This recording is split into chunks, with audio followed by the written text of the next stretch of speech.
Good afternoon, everyone. And thank you, RMAI and Sanjay, for inviting me and giving me an opportunity to speak to a wonderful audience like you, who share a common purpose of building the rural consumer and rural channel and bridging the urban and rural divide. Over the next 15 minutes or so, we will try and speak about how we can leverage technology in terms of building a profitable, therefore sustainable distribution model, which will actually help us reach to the last mile. Okay, so all of us know, we have spoken enough. It's a land of abundance. You know, around 833 million people, 12% of the global population sits in rural, 640,000 villages, 58% of the total disposable income comes out of rural channel, and from an FMCG context, out of the total 9 million stores that exist, 5.6 million comes out of rural channel. But it's also land of contrast, because 30% of the population are below poverty line and they can't even access the basic amenities. 40% of the roads are preventing us to reach the last mile, and therefore the distribution costs are very, very high. The contribution to the FMCG segment is still 35%, despite being a 58% of the contribution of the personal disposable income. So these are the challenges that one grapples with as one decides to get into the, in terms of targeting the right segment.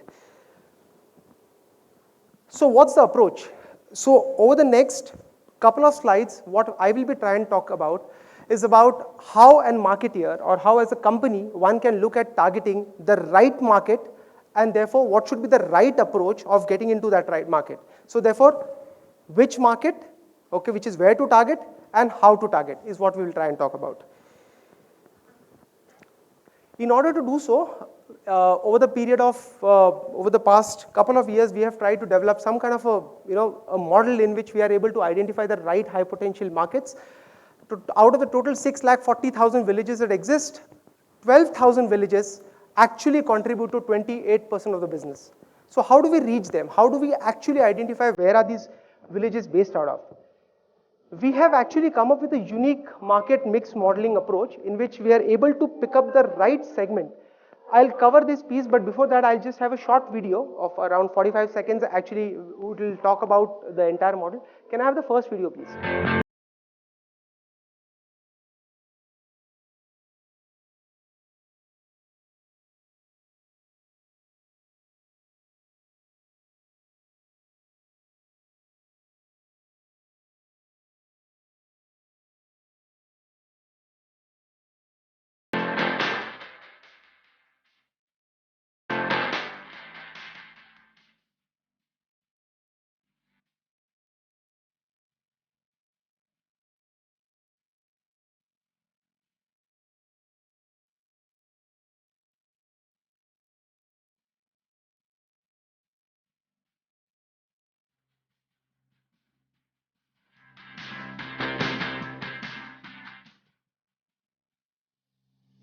So the model that we have tried to develop is actually using not only a population as a filter, because the simple mechanism is, sort the population descending order, pick up the high potential, high population villages and then go and target them.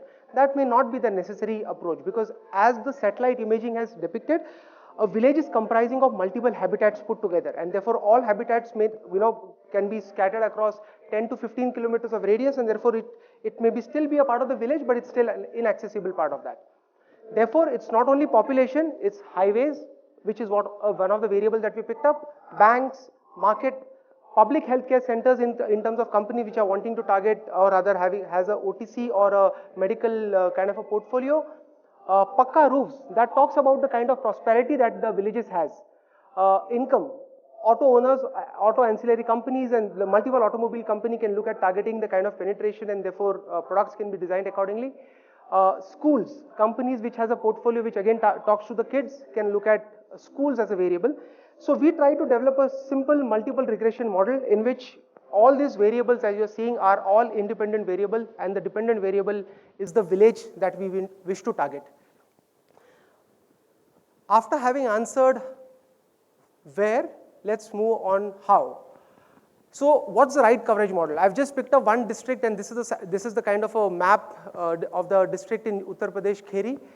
All the green dots that you're seeing are places where we have a direct presence, which means our guy is based out of that geography, operating the business out of that market, and it's a direct coverage for us.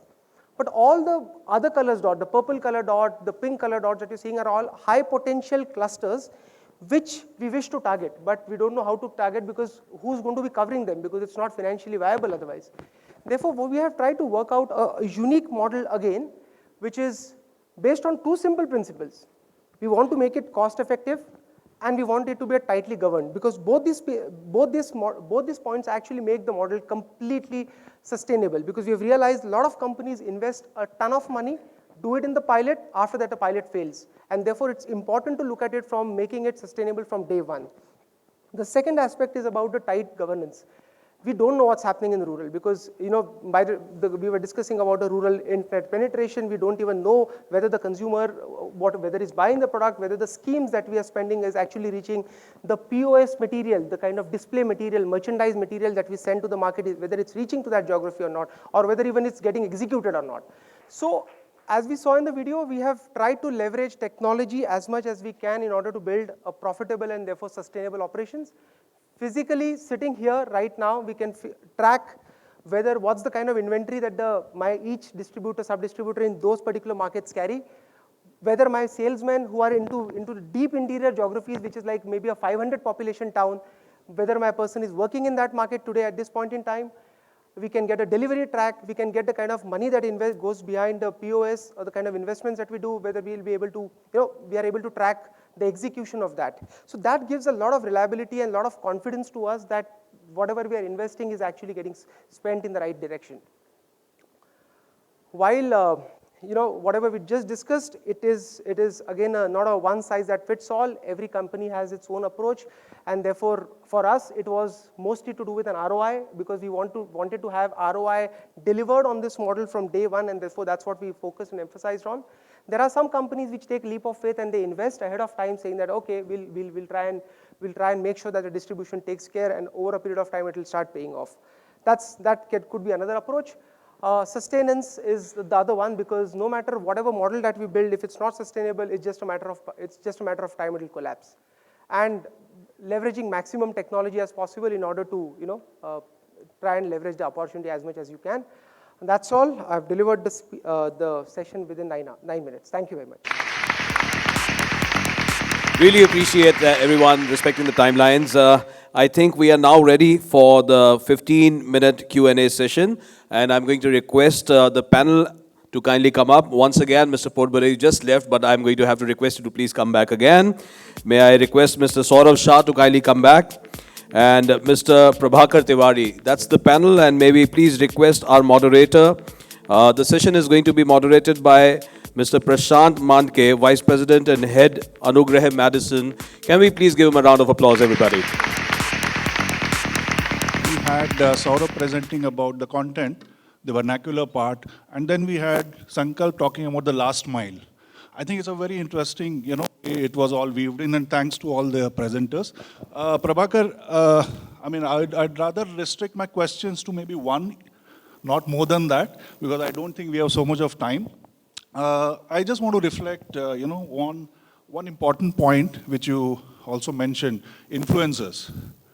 So while rest of it, AC and IC part, we have really understood well. I just want your views in terms of, in today's context, do you think the influencers are changing in rural India? Are they same? Right, so there are two contexts to it. One is who have been the traditional influencers, and what's the new phenomena, okay? Now let's understand that traditional influencers have been there for centuries. So Mukhya or a Panchayat or a village head are a concept which have been there for around. I mean, last 3 or 4 decades, some of the intelligent marketers have used it, but that thought has been around for multiple years. Now village head tells you that what is acceptable in the village. Now there is a Gaon ka Fauzi who goes out and was an urban guy long time back, because he was actually going out and meeting newer set of people. Now when this guy comes back to the village, he tells the villagers what's happening outside. And the third guy is a Pardesi Babu. Now this is a Rang Rangila guy who comes to a village through a circus or in a hart, and he has interesting stories to tell. And even villagers get swayed by him. So this is a traditional model of a Mukhya, Fauji, and the Pardesi Babu. Now today's model is about that guy who is going to big town and working. Today's model is about what is available in your WhatsApp or whatever feature phone, whatever messages you are getting. So I think it's a combination, and there will be a bit of friction for sure, but the rate of change will be far, far, far higher than we have seen it anywhere, anytime. That's what it's going to be. Yeah, so primarily what we are saying, I mean, what Prabhakar mentioned and the fact obviously is that the rural influencers, obviously there is a change in profile. It's not only the Sarpanch who is influencing the traditional way when we always used to say Sarpanch, teacher, etc., etc. So there's a boy who has, gone out and learned and come back. There is a Fauji, as he said. My next question is to Saurabh, you. In fact, from what you presented, it's a very powerful way of thinking in terms of going vernacular, which is absolutely bang on, and you already demonstrated. The question is, you have this entire model. Is it one-to-one, or do you look at it as a one-to-many, which is a community-led, and do you include influencers in your digital initiatives? And do you treat influencers as a separate group, and do you treat community, or do you still look at one guy in Kolhapur wanting a loan? To elaborate, influencers have always been there, like my colleague just mentioned. But the point is, we have different influencers in different geographies. So at north, it could be the farmer, the affluent farmer. Down south, it is maybe the head of the family. So when we do digital campaigns, the advantage is over ATL is you don't have to spend that kind of money to create influencers in different markets. So I don't have to take this campaign to outdoors, buy hoardings, do print. I can take this campaign and break it digitally in north with a different influencer, in south with a different influencer, at a fraction of the cost that it would cost me, on the ATL channels. So what we do is we make in fact, we are trying to do this because digitally we just started 3 months back. So if you see our vernacular campaigns also, the farmer is obviously in Maharashtra. He's the guy who's my influencer. Again, in Gujarat, it's the businessman who's the influencer, who's talking to the community. So digitally, this is what we are trying to do. It is much easier to do it digitally than it would be on the ATL channel because the costs involved are so phenomenally high. I'll give you an example for the ad done by British Airways. Mr. Sridhar was talking about how you create beautiful content, which is local, understands the local nuance and context. Now, British Airways did not take an ad that was done in Britain and come down here in India and run that same ad. Their ad campaign that is broken only digitally is built in India, designed with an Indian agency, Sapien Nitro, and understands how important family is to Indian audiences. And that's why if you see that ad, it's got 1.8 million views only digitally at a fraction of the spend that would have cost on TV, and you'll not be able to measure it. How are people liking my content? To answer the question about is it a dialogue or a monologue, it's a one-to-many. It's not always a one-to-one communication. Why I'll tailor my communication to an individual geography, but then I'm targeting everybody in that geography, that same digital communication. Thanks, Saurabh. Let me just move on to Sankalp. Sankalp, it's the last mile which finally delivers volumes. And you were so bang on in terms of your approach, saying that we are very clear we want ROI from day one. Now, all what we have been seeing in rural is the big challenge is reaching out to the last mile, that is a retailer in the town. So there's been a lot of this indirect trade which is in vogue, I mean, where people are not buying directly from the distributor or they are not being serviced, right? Big challenge. You have everything in terms of your data equations, right, in terms of where to go, how to go, right? Now, what is it that next in terms of you plan to do? Is it that this is what is scalable and sustainable, or do you see any changes with respect to different geographies or with respect to the dynamics playing in distribution at the ground level when we are really talking about a 5,000 or a 2,000 or a 1,000 village? Yeah, to my mind, I think very clearly once we have the right distribution network built in, which is right highway built in, you can put any car on it because that's how the model will work. Once you pick up the right, because dependency on the wholesale channel has been bothering, I think, generations, because the entire portfolio doesn't get sold. Only the products which are having a lot of traction only goes through the wholesale segment. And also whoever has good deeper pockets are able to go into the wholesale channel. But once you have built a distribution network which is direct and driving the entire portfolio down into the last mile, the next step, to answer to your question straight, I think the next thing would be connecting with the consumers and connecting with the retailers. Connecting with the consumers, which is maybe using an activation platform, which is what we intend to start. Because to my mind, once the model of distribution is ready, in order to make it further sustainable, you need to drive demand. In order to drive demand, you need to activate consumers. And that's what exactly is the next step that we are embarking upon. And talking to the trade, retailers, which could be the loyalty programs, which could be giving them the kind of visibility as to the direct connect with the company about what are the schemes, what are the kind of loyalty benefits that they can get if they associate with us. So maybe to my mind, that could be the next mile about, next wave in which we can try and embark. I'll just quickly touch upon one important point which Prabhakar mentioned earlier, and this question is open to all three of you. A little difficult, in fact, because we spoke about collaboration. Now, I want each of you to reflect quickly on, do you see any collaborations happening, A, on both the fronts, demand generation as well as the trade front, consumer front as well as the trade front, with non-conflicting categories? I think that is going to be the future, because the kind of cost of reaching the last mile is always going to be difficult. And therefore, today, I don't know how many of you have explored a segment called as O2O, which is offline to online, which is about, reaching the last mile through using the internet as a platform. So maybe if non-conflicting categories or the categories which doesn't compete with each other, for example, maybe, Reckitt, or for example, a company like us, which has Dettol, Harpic, Lysol, and so on and so forth, can talk to a company like, this is not going to happen, but I'm just telling, which is maybe Pidilite, for that matter, which doesn't compete, okay? So when we tie up together and we try and execute plans together, the cost of reaching that last mile is actually reduced. And therefore, those kind of collaborations with non-compete categories can actually be the next way of taking it forward in order to make the model so robust that it's even cost sharing. At the same time, you are able to leverage benefits of both the worlds coming in together. You can share the same similar consumer base.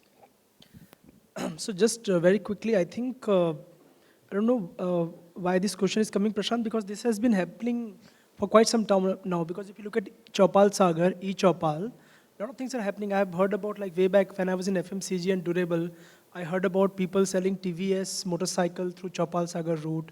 Now IOCL has tied up with Dabur to sell non-competing products. So I think that has been there, just that it has to change, because so far it has always been a PR, that somebody will put an article, but and some trade marketer will win an award, innovation award in his company, and that's about it.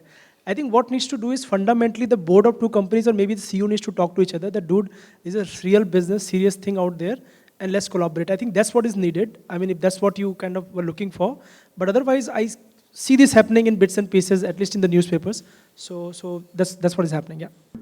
I do appreciate, Prabhakar, your point that it might be happening in a small way.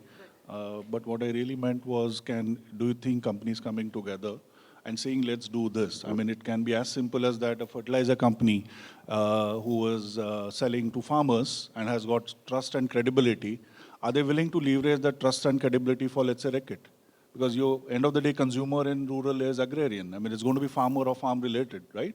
So is that possible? I mean, and as you rightly mentioned, ITC Chopal has got tremendous brand equity. It's a platform which allows people to come together. So they are sort of an aggregator. So as I see, I mean, there could be a role for aggregators emerging out of this. So all agencies, please mark this out. I think there can be a role which somebody can play thoughtfully to ensure that both, parties win. I mean, the one who is providing the service and one who's creating the platform. So I'd just like to add to that, exactly what Sankalp said, the O2O model where offline and online integrate together, that makes sense of economy also for the brand. So let's say maybe Reckitt won't partner with Pidilite, but maybe Mahindra Finance could look at Reckitt and, for the last leg of connectivity, where we generate demand online for our deposits, but not a lot of customers in tier 3 and tier 4 are willing to pay online. They're not yet there, so convinced that they should pull out a debit card and pay online. So maybe Mahindra Finance could partner with a brand like Reckitt and go the last mile for collecting the check from the farmer, or maybe in cash have connectivity. So it defines the revenue that one channel generates.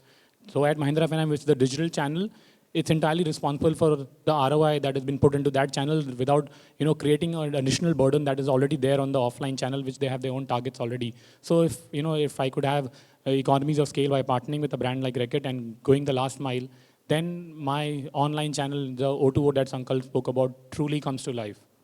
At least for last 15 years, 15, 20 years back, there were two companies which collaborated and they took product. But One, non-competing is a very crucial point to know. And second factor which is a differentiator today in a rural area is the data analytics and use of handheld and predicting what you called predicting what to sell. So if two companies are thinking of approaching rural and use technology, I don't think the problem is much simpler today. And in fact, any company that can go, if you want to go to 6.5 lakh, let us say you want to go to 1 lakh. As far as my knowledge goes, the out of 6.5, the maximum a consumer company has gone to by direct is about 1.3. And then it comes down to 50, 60. We are at about 21,000. I am talking of 10,000, less than 10,000 up to a 500 village. So that is so difficult that I don't think that in next 50 years we are going to see people to be able to market it in a cost-effective manner. As Sankalp was saying, you can set up a distribution channel, but then you have to grow the demand. So now, is so enormous, and you talked about 5% only on the internet today in terms of the broadband connectivity. So it's some miles away, but that's one part. Let's rest it there. That's one part of it. Second part is that can we incrementally go? Today we are 50,000 to 60,000 to 90,000. That if you grow, if 3-4 companies can collaborate together, I think it's a win-win situation. And today, the question of mistrust does not arise because at the end of the day, you can know how much it's sold of X company's product versus Y company's product, and then you can. It's much easier even at the ASM level. And most of the companies have gone into handle. At least the top 10 companies have gone into handle in terms of getting the sales data and even to tell the salesman what to do today, what to sell today. So I think it's a very much possible idea, and it's a very welcome change. I think this will be a game changer as far as sales and distribution is concerned, much ahead of what will happen in marketing. Because in marketing, you would require a digital connectivity at least at a 1 Mbps speed. That's what my knowledge goes, because I worked in 5 years in sub 10K population in trying to do this, and I know what kind of, does it mean even to get a 512 kbps data point. Now 2017 end, Government of India says that it will give you a 1 Gbps line at every Gram Panchayat. When that comes, what kind of output will come from there, who will partner it? That's a different set of questions as far as marketing concerned. But sales and distribution, I think, is a much more, it's something which can happen faster. We have got some lead in terms of winning, but winning together, winning in a collaborative manner, right? So that's one, and some offline discussions can happen during lunch, I'm sure. Thank you very much for being patient with us. Thanks.